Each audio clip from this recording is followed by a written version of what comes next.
Seit jeher ist für mich der Lachs der König der Flüsse. Unweigerlich muss ich bei ihm an Kanada, Alaska und Schweden denken. Die klaren und rauschenden Flüsse und Bäche des Nordens sind sein Zuhause. Und sie sind es auch, die ihm schier unüberwindbare Hindernisse entgegenstellen. Doch sein Instinkt, er treibt ihn immer wieder an. Denn er hat sein Ziel vor Augen und das will er um jeden Preis erreichen. Und auch wir Angler, wir folgen unserem Instinkt. Denn schließlich sind wir es, die versuchen, diesen Lachs zu fangen. Lange Zeit glaubte ich, dass ich diesen Fisch niemals erreichen würde. Viel zu groß sind die Distanzen und viel zu schwierig die Gewässer. Doch inzwischen weiß ich, so unerreichbar ist dieser Fisch nicht.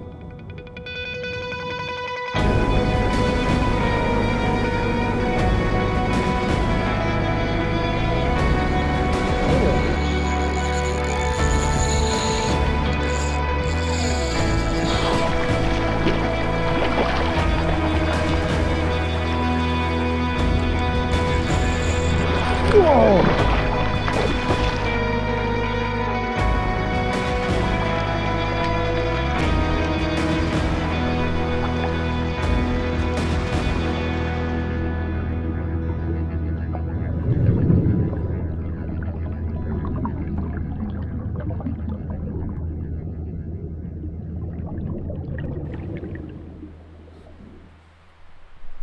So, morgens 6:30 in Dänemark, nicht in Deutschland.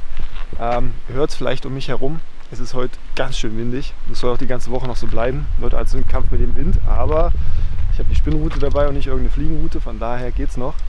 Ich treffe mich mit Willi Miet. Der ein oder andere kennt ihn vielleicht. Wir haben heute was Spezielles vor. Nicht unbedingt speziell für ihn, aber speziell für mich, denn wir wollen den silbernen König jagen. Und damit meine ich nicht den Tarpun, wenn es auch genauso geil wäre. Nein, wir wollen auf Lachs angeln. Er wird mir ein bisschen was zeigen, wie wir hier am Fluss mit der Spinnroute vorgehen, und ich bin guter Dinge, dass wir bei dem Wetter vielleicht einen rausholen können. Die Pegel sind ein bisschen gestiegen, ist nicht verkehrt, und ja, ich denke, das könnte was werden. Schauen wir mal.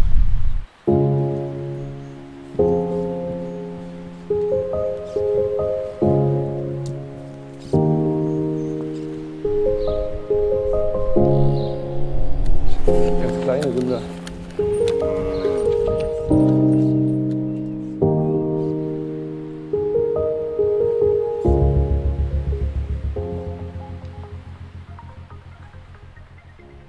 Wie das meistens so ist, wenn man das erste Mal ein Gewässer befischt, dann muss man erst einmal Vertrauen fassen. Und zugegeben, dies Gern ist nicht unbedingt der typische Lachsfluss, den man vielleicht erwarten würde. Aber das mit dem Vertrauen, das ging ganz schön schnell. Oh! Unfassbar! Direkt beim dritten Wurf kommt da so ein Gefährter hoch. Wahnsinn! Wahnsinn! Wahnsinn!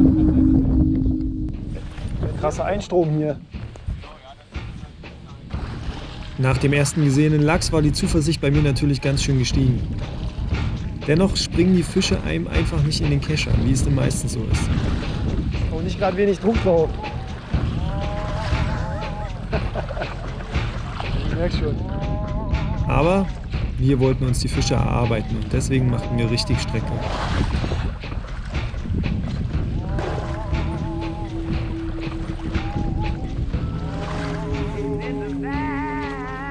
Lange Wege zurückzulegen, das lohnt sich manchmal.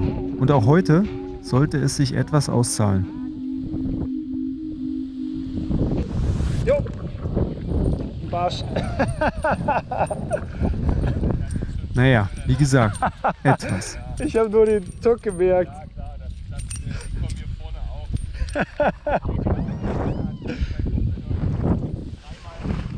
Ich freue mich über jeden Fischkontakt. Oh. Ja, also so wie den Arsch. Ja.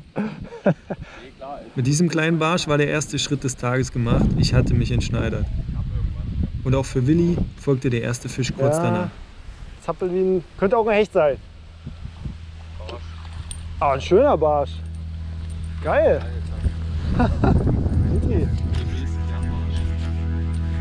Sauber.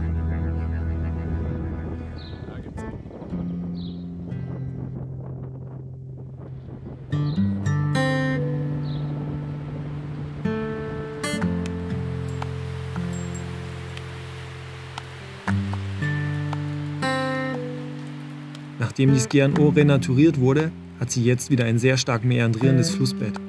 Richtig gut für die Lachse und auch richtig gut für uns. Denn wir können uns so auf die Außenkurven konzentrieren, wo sich tiefe Rinnen bilden, und in denen sind die Chancen auf einen Lachs immer da. So, nur mal so ein bisschen zu erklären, wie wir hier vorgehen. Ihr seht das vielleicht, na gut, aufgrund der Wellen sieht man es vielleicht nicht. Der Fluss fließt von links nach rechts und wir werfen immer Fluss auf, haben einen relativ schweren Spinner hier drauf und versuchen den um den Grund nahe zu führen.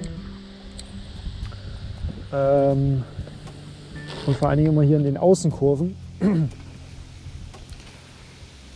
Und je näher er rankommt, desto langsamer holt man letztendlich die Schnur ein. Und gerade hier in dem vorderen Bereich, in den Außenkurven, wo es tiefer ist, da ist die Wahrscheinlichkeit für einen Fischkontakt eigentlich am höchsten.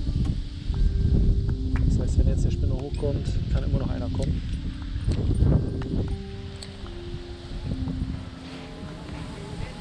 Ja, das ist eigentlich schon ein wichtiger Bestandteil hierbei. Ja, und ein weiterer wichtiger Bestandteil ist, viel Strecke machen und immer wieder die Stellen wechseln. Willi kannte sich zum Glück gut aus und wusste genau, wo wir als nächstes hinfahren sollten.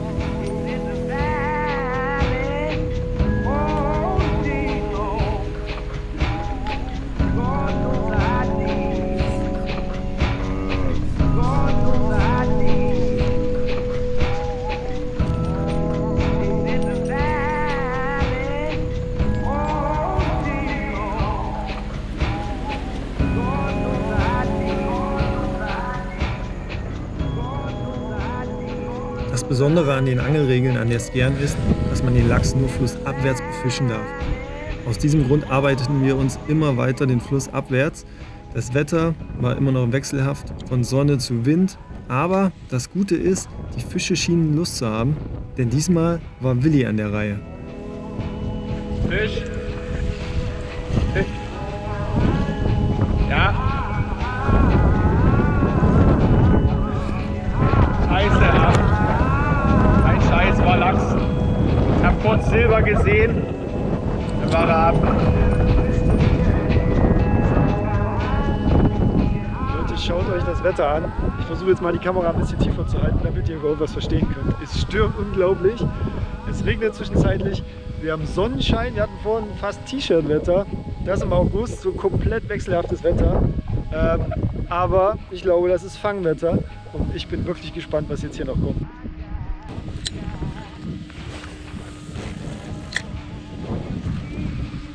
Bist du bereit? Gleich kommt einer. Immer bereit.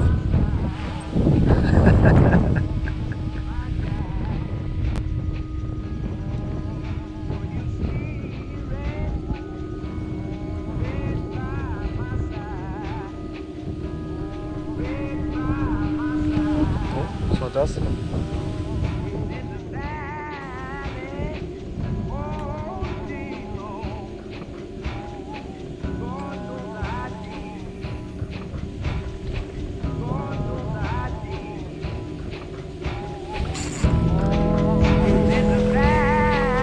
Ja. Das ist kein großer. Das ist ein guter Fisch. Kein großer, Junge. Okay, du hast, wie du gesagt hast, erst ein paar Schüttler. Und dann. Junge! Krass! Oh, bitte bleib dran. Ich habe den Wurf davor schon zweimal top gehabt, da okay, bin ich jetzt an Stein lang gekommen oder was? Und ich dachte erst, okay, kleiner Fisch, so ein paar Rattler und dann Wahnsinn.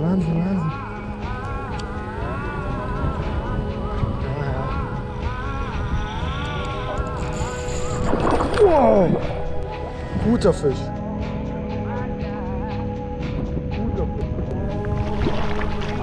Wahnsinn.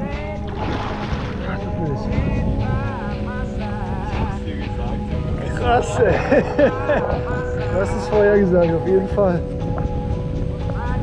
Kann er hier irgendwie in die Steine oder so? Ich laufe ein Stück mit ihm mit, ne? Ich will ansetzen. Ich gehe mal ein Stück zurück. Genau.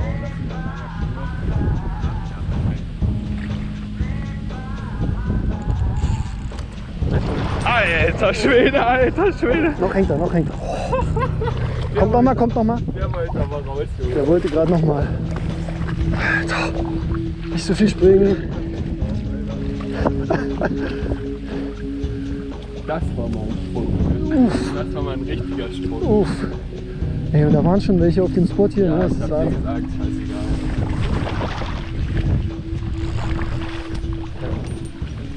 Der Cabo ist ja da unten. Ja, ja. Und genau hier unten an der Kante.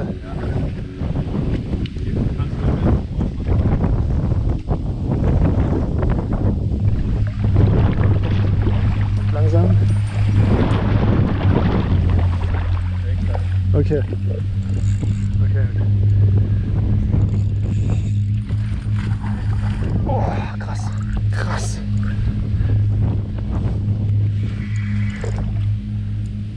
Bleib unten.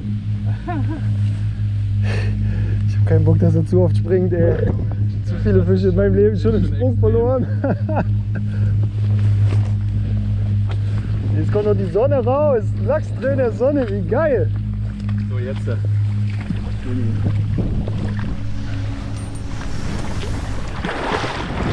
Hast du ihn? Yes! Oh.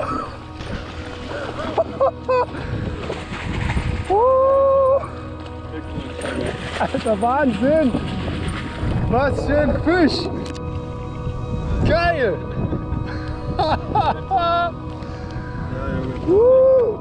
Super, ey, super gemacht! Heute so lange sind wir noch gar nicht unterwegs. Willi hat es aber gesagt, an der Stelle kommt mit Sicherheit ein Fisch und er hat nicht zu viel versprochen. Richtig geiler Lachs. Ich hoffe, der geht mir jetzt nicht flöten. Schaut euch das doch mal an. Was für ein geiler Fisch, ey. Mega.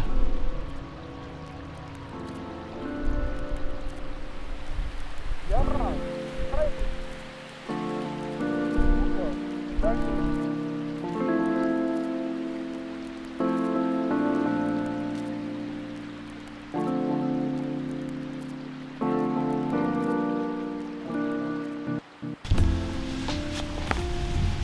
Leute, 35 bis 40 km/h, mir bläst hier der Wind um die Ohren. Ich habe mich jetzt schon ins Schilf verdrückt, aber man kann nicht unbedingt so viel gegen den Wind hier machen. Was soll ich sagen? 74er Lachs, Wahnsinnsfisch für mich. Liegt jetzt auch neben mir, denn pro Saison darf man hier einen Fisch mitnehmen, einen Lachs. Und das mache ich jetzt auch.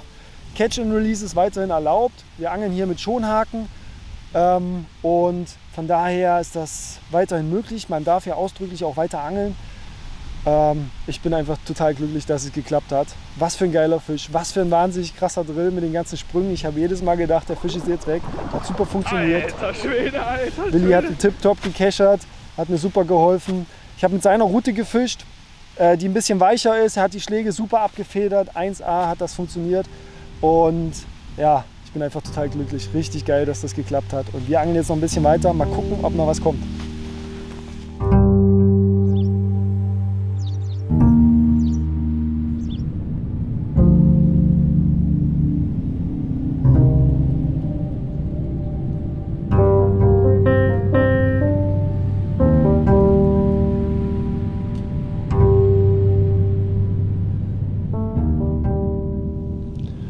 So, ich habe mich jetzt hier ein bisschen ins Schiff zurückgezogen, um dem Wind, der jetzt gerade mal etwas nachgelassen hat, zu entkommen, um euch dann noch zu erklären, welche Köder wir verwenden. Ihr habt das ja sicherlich im Video schon gesehen, es sind Spinner, aber die Spinner sind ein bisschen spezieller. Das sind die altbewährten Flying Condoms, so hießen sie früher, jetzt heißen sie einfach nur kurz FC-Spinner. Seit Jahrzehnten bewährt und sie funktionieren immer noch tipptopp. Ich bin normalerweise nicht unbedingt der Angler, der viel mit Spinnern fischt, aber hier in dem Gewässer bieten sie sich unglaublich gut an. Zum einen, das Wasser ist nicht so klar, wie man es vielleicht von anderen Lachsflüssen gewöhnt ist, und die machen ordentlich Druck unter Wasser, laufen gut an, und dadurch erzeugen sie natürlich auch viel Druckwelle unter Wasser, die der Fisch wahrnehmen kann. Und einen weiteren Riesenvorteil haben diese Spinner: man kann den kleinen Drilling, und man muss hier mit kleinen Drillingen fischen, relativ schnell und leicht auswechseln. Die sollten immer schön scharf sein, damit man dann auch wirklich den Fisch gut haken kann. Kleine Drillinge greifen hier sowieso gut, die sitzen meistens im Maulwinkel. Und dadurch, dass wir ja ohne Widerhaken fischen, ist es unglaublich vorteilhaft, dass dieser Drilling beweglich gelagert ist. Ist für den Fisch sehr schonend und für uns sicher, weil der Fisch den Köder eben im Sprung oder im Richtungswechsel nicht so leicht abschütteln kann. Und von daher funktioniert diese Variante wirklich klasse. Ich war selbst begeistert, bin nicht unbedingt der Spinnerangler, aber das hat super funktioniert und hat mein vollstes Vertrauen. Also, das ist das, was wir heute hier fischen und mal schauen, was es uns noch bringt.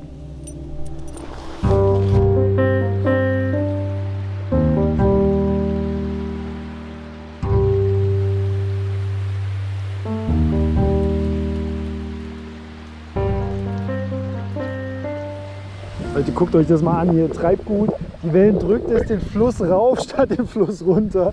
So einen Wind haben wir heute, das ist Wahnsinn. Aber Fangwetter, würde ich sagen. Das ist Fangwetter. Das Loch habe ich auch mitgenommen.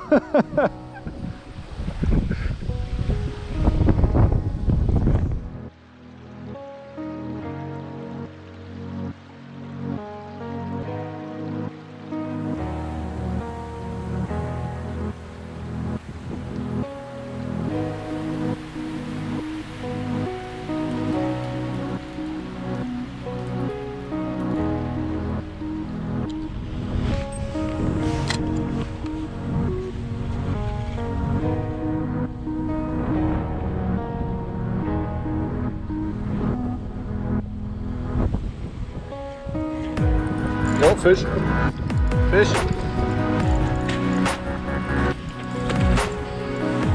Der hat es noch nicht realisiert.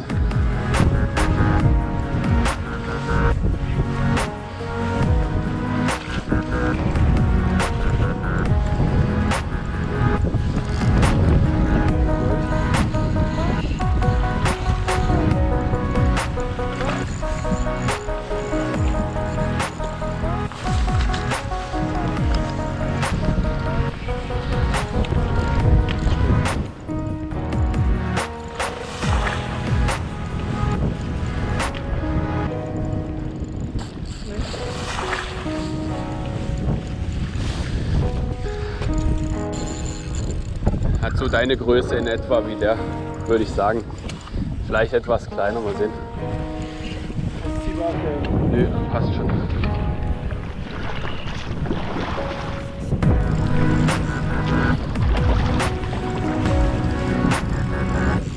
Da kriegst du Arm, du. Da ist er.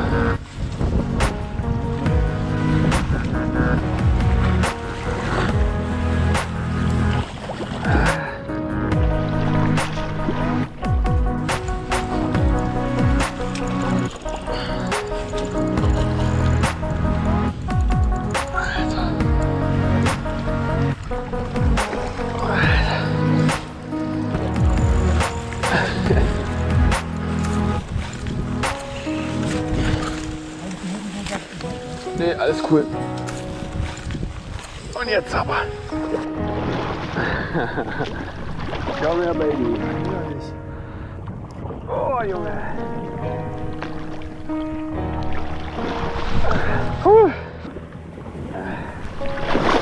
Alter.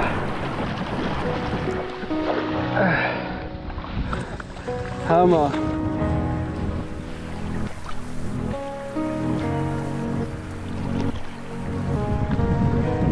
Yes!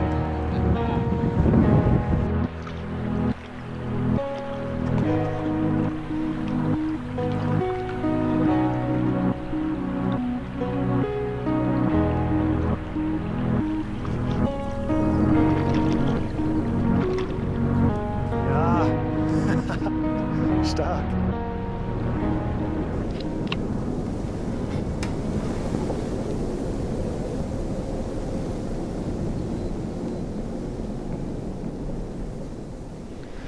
Leute, was war das für ein geiler Tag?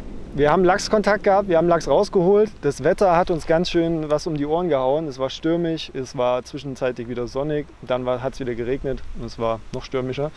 Aber nichtsdestotrotz, die Fische hatten Bock und das ist die Hauptsache. War ein richtig erfolgreicher Tag.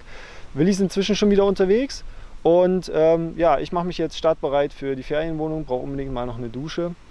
Wenn euch das Thema hier interessiert, Lachsangeln an der Skjern-Å, dann auf alle Fälle Willi Miet mal kontaktieren oder zur Not mich anschreiben, dann stelle ich den Kontakt her. Ihr findet ihn auf alle Fälle auf Instagram und auch die Spey Lodge. Dort kriegt ihr auch Infos, ist auch ein Anlaufpunkt, falls ihr eine Unterkunft braucht. Und was ich euch ganz besonders ans Herz lege, das ist das Lachsenshus. Es ist ein Treffpunkt für alle Angler hier an der Skjern-Å. Ihr kriegt dort eure Lizenzen, die erklären euch, wie die Regeln dort sind. Ihr könnt einen Kaffee trinken, ein bisschen schnacken, Angelzeug kaufen, falls ihr es braucht. Also dort werdet ihr quasi komplett versorgt. Dort um die Ecke ist auch die Lachszuchtstation und über die erzähle ich euch jetzt noch ein bisschen was. Falls euch das interessiert, also dranbleiben, dann erfahrt ihr, warum die Lachspopulation hier am Skjern-Å so gut funktioniert und warum hier so tolle Bestände da sind und wir als Angler da natürlich auch von profitieren. Falls nicht, dann abschalten, ansonsten dranbleiben. Viel Spaß damit.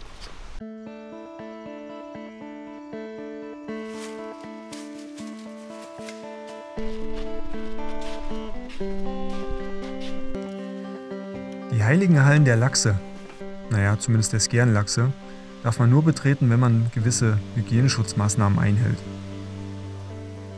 Denn man muss sich vorstellen, in all diesen Tanks zusammengenommen sind 500.000 kleine Lachse. Und von diesen 500.000 kleinen Lachsen werden jedes Jahr 160.000 ausgewildert. Von denen wiederum kommen dann aber nur 10% zurück. Dennoch eine ziemlich große Zahl. Das Ganze kann aber nur dann funktionieren, wenn es gut strukturiert und geordnet abläuft. Und was hier gerade gemacht wird, ist, die kleinen Lachse zu betäuben und anschließend zu markieren.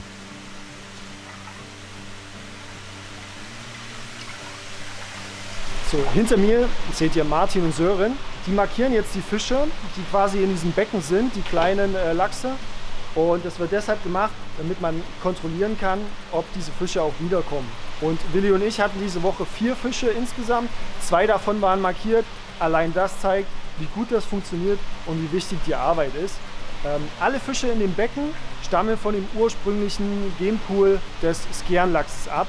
Als der Fluss begradigt wurde, sind nur noch ganz wenige Fische aufgestiegen. Aber man konnte den Genpool retten, hat die Skjern renaturiert und seit vielen Jahren arbeiten jetzt die Menschen hier daran, diesen Genpool zu erhalten, die Population zu stabilisieren. Und wie ich die Woche gemerkt habe, ist die Population echt wieder super. Man hat hier wirklich eine Chance, auch tolle Lachse zu fangen. Und ja, mein großer 84er, den ich diese Woche noch hatte, ich blende euch das Bild mal ein, der war auch ein Wiederkehrer hier aus diesem Becken. Das heißt, die Arbeit funktioniert wirklich super. Und das Geld, das man hier bezahlt, die Fischereiabgaben, fließen teilweise dann auch in diese Projekte. Und damit sieht man auch, wie wichtig das ist, dass sowas gemacht wird und was die beiden hier für eine wichtige Arbeit machen, damit die Angelei, auch der Tourismus, die Region und die Natur alle davon profitieren. Und das ist schon eine ziemlich coole Sache und sowas unterstütze ich auf alle Fälle sehr gern. Übrigens, in einem regulären Jahr schwimmen pro Becken 15.000 kleine Lachse. Und neben diesen Lachstanks gibt es auch noch welche für Meerforellen.